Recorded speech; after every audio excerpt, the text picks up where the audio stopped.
Crashit. Infecto Gipsen. Activat Quantum Immortality.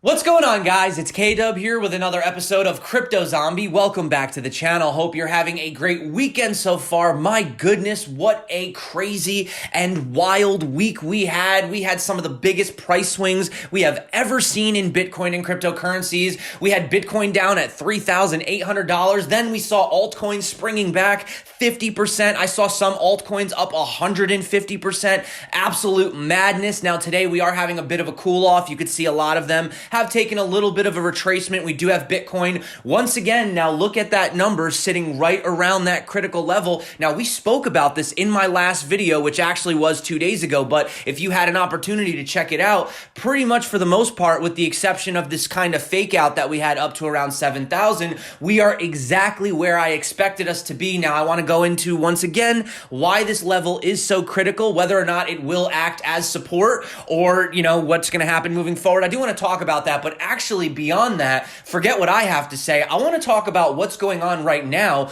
with some of what the investors are saying about one major threat to Bitcoin that actually has these guys shaking in their boots. And no, I'm not talking about the virus that shall not be named. And no, I'm not talking about minor capitulation. This is something totally different, okay? I do want to talk about what has happened the past month, how it has affected Bitcoin and cryptocurrency moving forward. I mean, obviously, this bull run has been put on a slight hiatus, right? So I do want to talk about that. And also we need to go into this chart right here, which is going absolutely parabolic. And we need to talk about the significance of that today. You are definitely going to want to stick around for today's video. I have a lot of information. This is going to be jam-packed. So definitely stick around to the end. If that sounds good to you, you know what to do. If you're not subscribed yet, well, definitely consider it. We try to get as many videos out as possible. Now, super quick, let's have a look at these markets. You notice that Bitcoin dominance is now up to 65.1%. Lots of the altcoins in the red today. In fact, we only have a handful of them up. Dash doing the best at around 5%. Having a look once again at the Dow Jones, still not looking good, not looking for a recovery.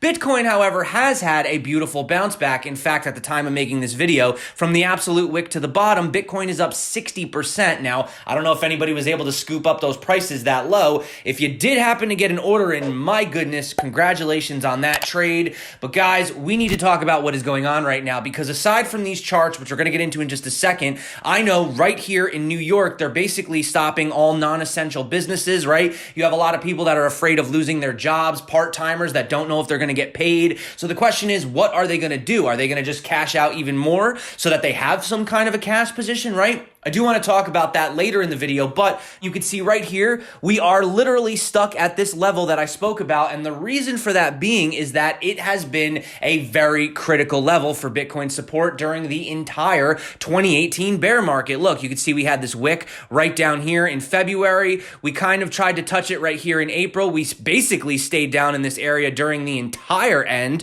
all the way from essentially June of 2018 until the massive crash of 2018 in November, and we tried to wick down a few times right here in December as well, and currently we are sitting at those levels. Now, on the bright side, we are still above the 200 weekly moving average. This is a good thing. Having a look over here, we're still on this ascending trend. You can see we are struggling right here around the area that I had spoke about 2 videos ago. Now, the reason that we did hit this sort of, 7,000 level is because if you look right here, this was the bottom of the support of the channel that Bitcoin had formed on its way down before we had the breakdown. So you can see right here, this support has actually now become the resistance for Bitcoin. Now, if we weren't to take the immediate plunge that I had mentioned could happen back down to the low $5,000 level, let's say Bitcoin somehow can maintain support, well, then we would probably, if we were pumping straight up, get stomped out again at around the $6,900 level. Notice we are coming to an apex around March 23rd, which is right around the corner, okay? So it's definitely going to be an interesting few days for Bitcoin. It is the weekend.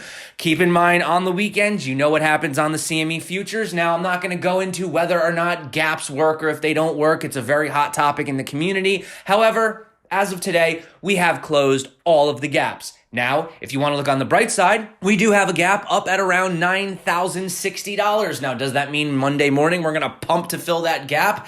Not necessarily. However, ultimately, yes, I do anticipate that gap to get filled, but that doesn't mean that we're necessarily out of the woods just yet. Having a look right here, though, you will notice that gold has not been able to have as nice of a bounce back as Bitcoin, and a lot of people, especially yesterday, you noticed they were all talking about Bitcoin decoupling from the stocks. Now, I do have Bitcoin compared to gold right here, gold being the orange line and Bitcoin being the blue line. And you could see that for the most part, gold takes a hit, Bitcoin takes a hit, but gold has been relatively just kind of going down slowly, where Bitcoin has had this massive decoupling and crazy pump from its lows. So this is actually kind of a good thing for Bitcoin. It helps it to maintain its sort of asymmetric, non-correlated sort of beauty about it, right? That is so attractive to so many investors. So we're out of the woods, right? That's it, guys. We're going back to the moon.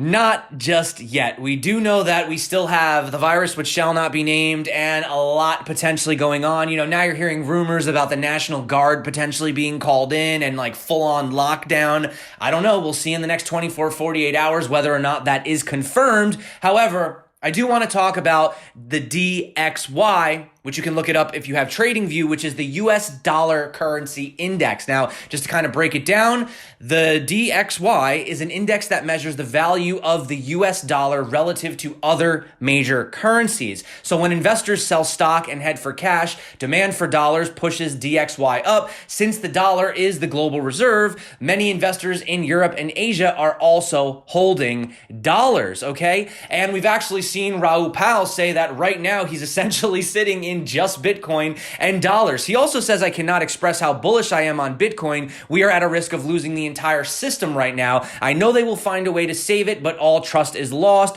Gold, guys and girls, you'll be fine too. It's just that Bitcoin has a bigger upside by far, but is riskier than gold. Now, super quick, before we get into the main point of today's video, I do want to show you why this has some investors shaking in their boots. And that is because when this DXY, the US dollar currency index, does tend to skyrocket, it usually spells out bad times for stocks and potentially bad times for cryptocurrencies. Now, let me just show you an inverse relationship so that you could see exactly what I'm talking about. If we go back here to essentially when we had the DXY at its lowest, which you'll notice right here around mid-December of 2017, it started to fall and it hit peak bottom around March of 2018. Now, this is pretty crazy. If we actually have a look right here, and you can go back into the charts and have a look, Bitcoin had its all-time high December 17th of 2017, and you could see right here that basically after that, Bitcoin started losing some of its dominance, and then the altcoins had their major rally through the beginning of January, right? Well, that area represents right here. Essentially, this is when Bitcoins and altcoins had their major rally, and that was during the intense decline of the dollar currency index, or the DXY. Pretty incredible. You could say it's a coincidence, but it is pretty interesting how during the sharpest decline that we've had recently was when we saw cryptocurrencies pump their hardest, okay? So that is basically what I wanted to let you guys know, but what I really want to talk about right now is everything that's been going on in basically the entire financial space for the last month, and I want to let you know realistically what that could mean for cryptocurrency and Bitcoin specifically, and I want to give a major shout out to In We Trust. I'm going to get into exactly what this chart means in just a minute and basically let you guys know what is most likely about to happen. So definitely stick around. Do not turn off your computer, your phone right now. You're going to want to stick around for this. So check this out. So long story short, in about a month, we had the Dow Jones losing more than 35%. All major US companies are being hit hard. Around the world, the situation is exactly the same, starting with European companies. Now, this kind of rapid decline of Wall Street has not been seen since 1987, right? So what are some of the things that they're doing? Well, cut interest rates by 100 basis points with a target of 0 to 0.25%. Another round of quantitative easing for $700 billion this time. In details, the Fed will buy $500 billion in treasuries and $200 billion in mortgage-backed securities. Oh yeah, and not to mention 0% reserve requirement rate for banks. Now, these exceptional measures measures will certainly not be enough, but they are a first effort by the Federal Reserve to provoke a monetary stimulus that is supposed to revive Wall Street and the U.S. economy. Around the world, all the other central banks are following as well, printing more money.